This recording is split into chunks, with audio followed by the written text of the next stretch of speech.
Hello， 大家好，欢迎回到小镇杰西卡这个频道，在纽约分享轻熟女的优雅和自信。包治百病哦，我相信不少女生跟我一样都很想买包，但是买包这件事情还蛮困难的，因为一方面嘛，很多精品大牌都贵到天上去了，而且 Instagram 上面很火的品牌呢，感觉都有点烂大街了，而且太网红风了，不太适合我们的气质哦。那到底怎么办才好呢？那今天我就请出英国的凯特王妃啊，来看看她的包柜。因为我扒了一下她的包柜啊，发现她有很多包包呢，都是低调有质感，品质特别的好，而且不太贵。另外呢，也不会烂大街，也没有网红风的，蛮适合我们日常普通人借鉴的。那今天我们就来看看她的包柜，也给我们日常买增加一点灵感吧。记得点赞订阅，同时加入我的 Facebook 和 WeChat 的私密购物群啊。那我们就开始了。首先，第一个品牌呢，就是英国品牌 Smithson。凯特王妃呢，最近参加商务活动，就拎了一个 Smithson 的包包。Smithson 呢，来头不小，成立于1887年，现在呢已经有超过130年历史了。他们家最有名的就是1908年推出的那个 Panama Diary， 那是世界上第一款轻便的笔记本。到现在呢都是经典。他们家文具和皮革制品很有名，而且呢设计很低调，工艺又很优秀，是获得英国皇家认证的品牌。凯特出街呢，一般都是拿小包哦，我只见过她拿大包，就是2次，拿的都是这一个品牌的，叫做 Panama East West 的托特包。这个包包呢，一看就很大，很能装。它呢，采用了品牌标志性的十字纹皮革，一看呢就很耐造。外面呢也有一个插袋，很实用，而且容量很大，可以装16寸的笔电。最棒的是呢，它有拉链，比起市场上很多那种开口的托特包要安全了不少。肩带很长哦，目测你穿再厚的大衣背呢也没问题。这个包呢，总体来说就是比较严谨低调，一看就很有那种英国传统绅士淑女的那种调调。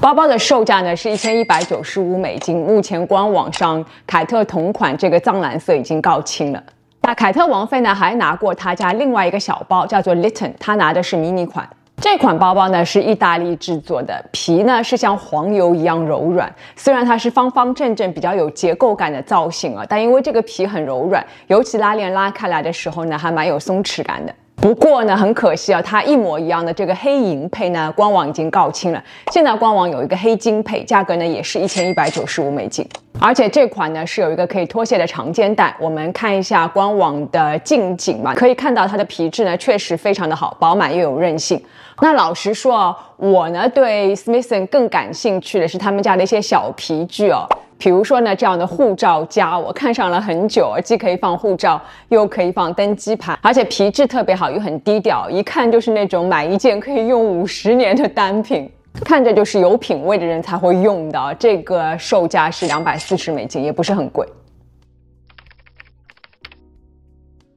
第二个品牌呢，比较小众叫做 Grace Han。凯特王妃呢曾经拿过她家的一个黑色的包包，而且来来回回用过很多次。而这个品牌呢是由一个台湾的小姐姐成立的，她呢是在英国发展，而前几年呢也在英国伦敦开出了第一家店面。Grace 呢耗费7年奔走于台湾和意大利之间，无论是皮革的选择，还是工艺，包括上色等等细节，都做到亲力亲为。他家的包包呢，融合了东方的诗意和西方的简约现代，柔中带刚，非常有韵味。而凯特经常用的这个黑色的包包呢，是他们家的当家花旦情书系列。它的设计灵感呢是来源于经典的英式信封，但是呢翻盖的三角线条很有意思，就像藏不住的微笑一样，就好像我们收到了情书之后那种嘴角无法掩藏的微笑。这个设计蛮有意思的。单柄包复古优雅，包身又很轻盈挺阔，看着也蛮显贵气的。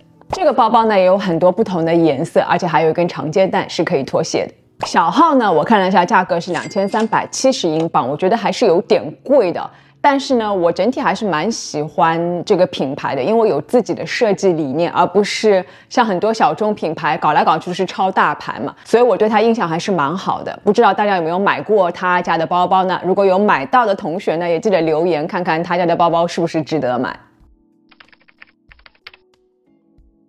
都看到这里了，如果还没有关注小镇杰西卡的朋友呢，记得动动手指，打开小铃铛关注我，就可以看到我随时的更新了。也记得加入我的 Facebook 和 WeChat 的私密购物群，在群里面呢，我会第一时间分享我的同款以及相关更多更好的折扣等你来玩。那我们就接着往下说。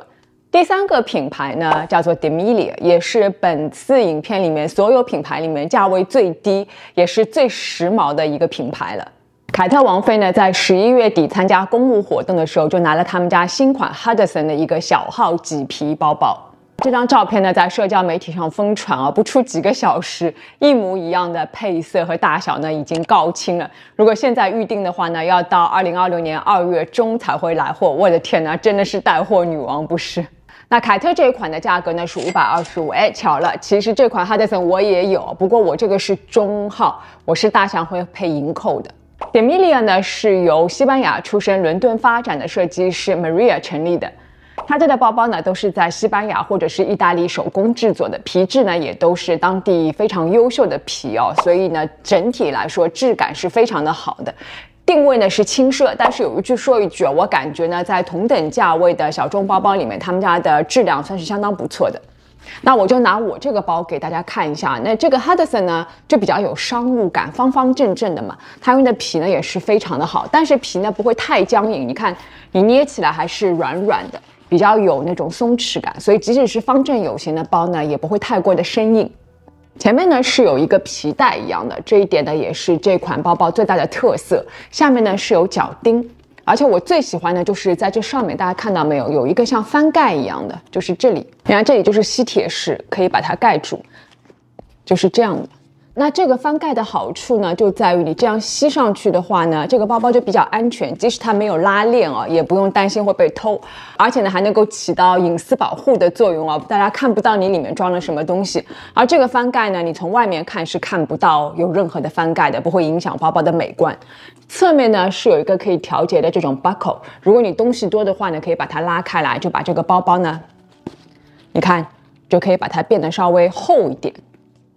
它呢还有一根可以脱卸的长肩带，如果你东西多的时候呢，就可以把它单肩背或者是斜挎都可以。不过我自己的比较喜欢手拎，比较有腔调。那么凯特这一款呢是深棕色麂皮，是小号的，那这个配色呢是比较偏秋冬的，而且麂皮呢也能够让包型呢看上去更有松弛感，会更加柔软一点。小号呢我感觉更加适合瘦一点的女生或者是比较娇小的女生用比较合适。那如果麂皮买不到的话呢，大家可以买真皮，两个颜色都不错。那我这个呢是中号啊，你看我用就是 OK 的，最近也一直在用，但是很可惜这个大象灰和银色扣的组合呢已经告罄了。但同样的组合呢还有一个大号，但我觉得大号呢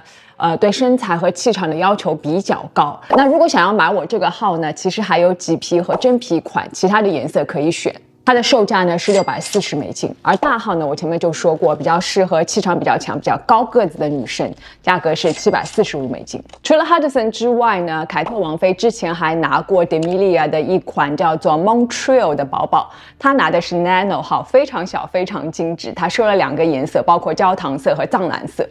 我查了下官网，现在呢就只剩下凯特王妃同款的这个焦糖色了，其他的大小和颜色都没有了。售价呢是450美金，经典单柄包，100%牛皮，皮质也是蛮不错的，比较光滑。它也是有一根可以脱卸的长肩带。但这个包包呢，因为尺寸比较小，我感觉呢参加活动啊什么背会比较适合一点。第4个品牌叫做 Espinal of London， 你看上面这个 logo 的那个蓝色的盾牌哦，就想到了英国贵族的文章。哎呀，就是Game of Thrones 那种文章，大家懂我的意思哦，就很英国。凯特呢经常拎他家的一款包包，有黑色和紫色2个颜色，他也都收了。Espinal of London 呢是个很英式的品牌，采用欧洲优质牛皮手工制作，从五金件啊、缝线啊、边油等等都能够看出是很有工匠精神的一个品牌。是英国的绅士淑女们都会做的一个选择。那说起这个品牌真的说起来都是泪哦，因为其实我在7、8年前就买过他家的这个托特包，叫做 London 我如果没有记错的话，当时我买打完折可能只要500-600美金，天哪，这是令人不能相信的价格到现在我看以前的照片都非常的喜欢，大象灰配上托特包，真的很低调，而且极其的实用。但是很可惜的是啊，当时呢，我从澳洲搬家来美国的时候，东西实在太多了，这个包包呢，我就忍痛断舍离了。到现在我都很喜欢这个包包。那为了做这支影片呢，我刚刚还上他们的官网去看了一下，发现 London 这个包款，居然还在啊！但是很可惜的是，我的同款大象灰已经没有了，伤心。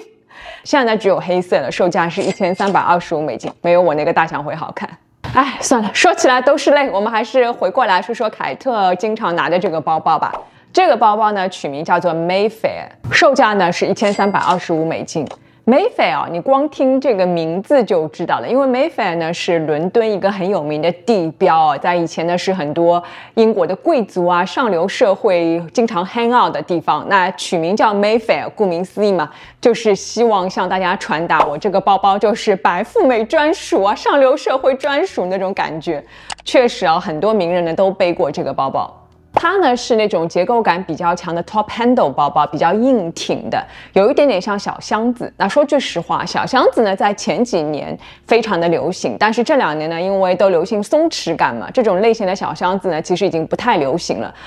但是呢，好在这种包包呢，应该过几年又会重新卷土重来的。如果喜欢的话呢，也是可以去看看。那这个包包的内里呢是红色，我觉得就比较闷骚啦，也蛮讲究的，也是有一根可以脱卸的肩带。单柄包复古精致，它呢一共有大、中、小3个不同的号，凯特用的是中号，而且它也有很多不同的颜色可以选择。